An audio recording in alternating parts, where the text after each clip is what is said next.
ripple, a silent witness to the unseen drama unfolding.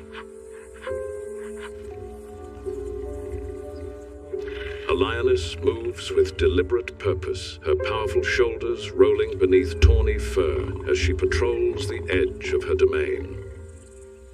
Her nose, constantly twitching, samples the air, a map written in scent, revealing the presence of rivals, prey, and the vulnerable.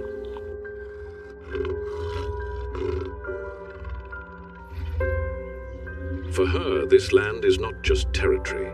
It is a fortress for her own cubs, a realm where any intruder, especially one bearing young, must be eliminated. Beside the mother sits the male leopard himself, the father of her youngest cub. For leopards, this is no scene of domestic harmony, but of tension. Two adults sharing one patch of ground is an uneasy, dangerous truce. Lions are not just the largest of Africa's cats, they are the most territorial. Patrols like these are part sentinel, part hunt. One of her cubs, bold and curious, already practices the art of survival, climbing a gnarled branch, testing its balance, learning the world from a height. The other, smaller, more fragile, remains hidden deep within the thicket, a secret kept safe by its mother's vigilance. The lioness draws closer, her gaze fixed, her pace quickening. She has caught the scent, seen the movement.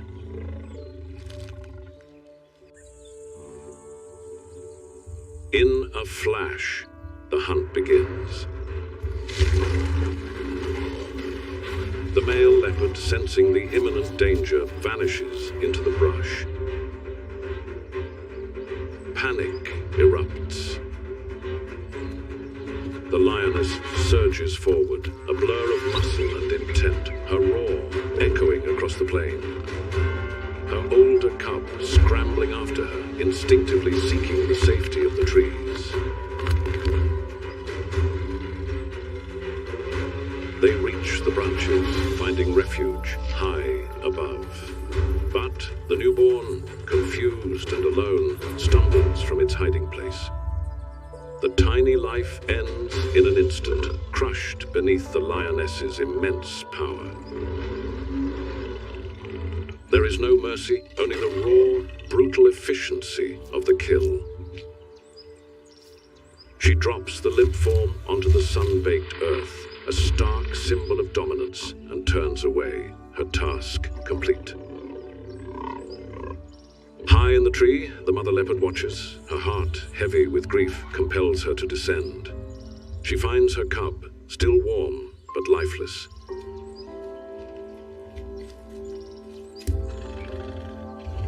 With a tenderness that belies her ferocity, she lifts the small body, carrying it back up into the branches. Lying beside it, she licks its fur, a futile gesture of love and hope, a mother's denial of the cruel reality. Her eyes, filled with sorrow, hold a silent plea to the sky. The circle of life, so beautiful in its creation, is equally ruthless in its destruction.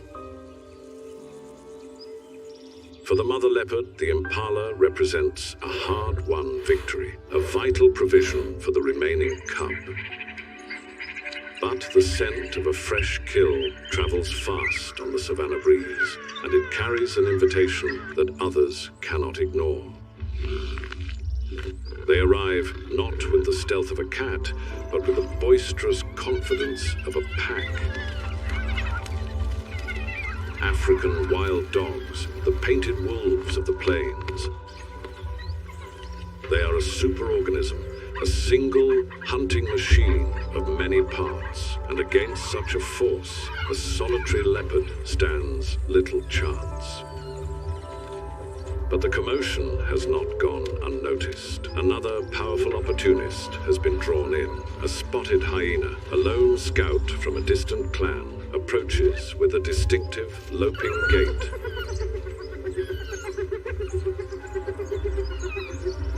While dogs rely on speed and teamwork, the hyena's primary weapon is power. Its massive neck and shoulders anchor jaws capable of crushing bone. Though outnumbered, it is a formidable opponent, and it has no intention of leaving empty-handed. For the leopard, the day's work must begin anew.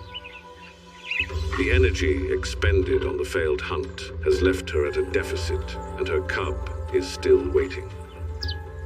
Hunger drives her back into the long grass, every sense alert. This time her gaze falls upon a family of warthogs. The adults, with their formidable tusks, would be a dangerous prospect, but their piglets are vulnerable.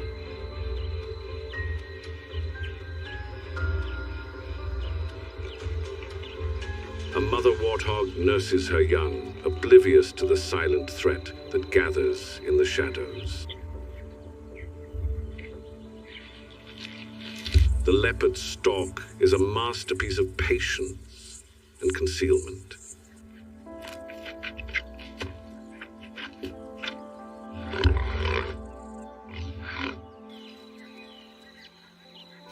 She uses every available piece of cover, her muscles coiled, her focus absolute. The leopard explodes from cover. The chase is short and brutal.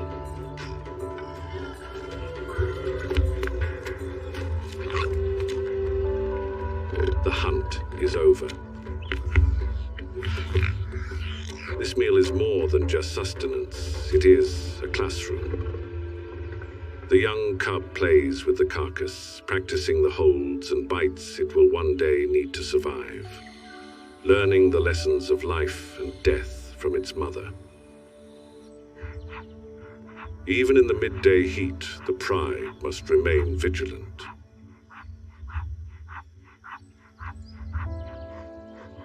A lioness, panting to cool herself, keeps a watchful eye on the horizon. The male, his magnificent mane, a symbol of his fitness and fighting prowess, rests nearby. He will conserve his energy for the night's patrol, when the pride's territory is most at risk from rival males. For now, the cubs are free to play.